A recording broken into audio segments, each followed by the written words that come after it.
שלום לכם, היום נדבר על הגדרה של OpenShot של נתיב קובץ ההפעלה של בלנדר. בואו נראה איך עושים זאת. כרגע הנתיב שמוגדר הוא בלנדר. בואו נראה איך אנחנו מעדכנים. ניגש לעריכה, להעדפות, ובפקודת בלנדר נתיב נשנה את הנתיב. נלחץ על עיון,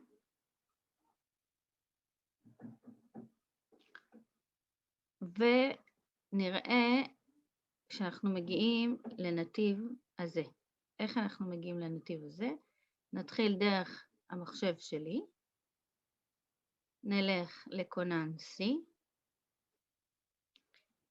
בהמשך נצטרך לבחור או בין Program Files או בין Program Files 86. כרגע אני רואה שהבלנדר נמצא בפרוגרם פיילס, בלנדר פאונדיישן.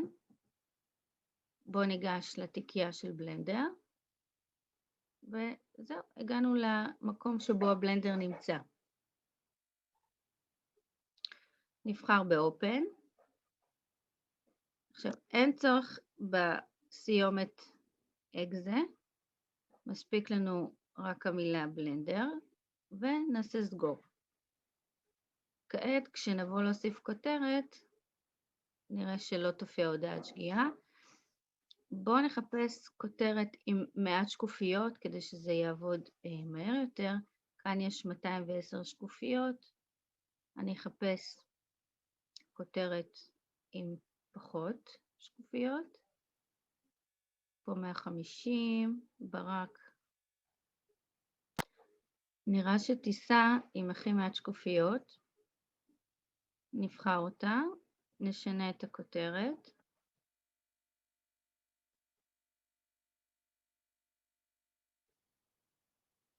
רשמתי פה hello ונעשה עיבוד.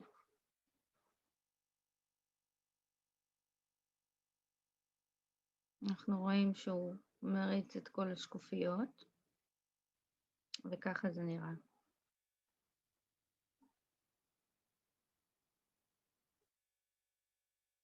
אז ראינו שהתקנו את ה-path, את הנתיב של הבלנדר, וכעת לא מופיע לנו הודעת שגיאה.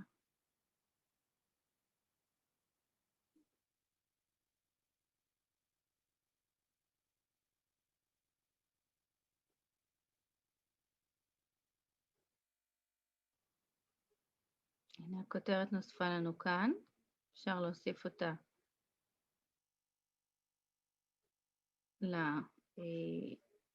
לפייל שלנו.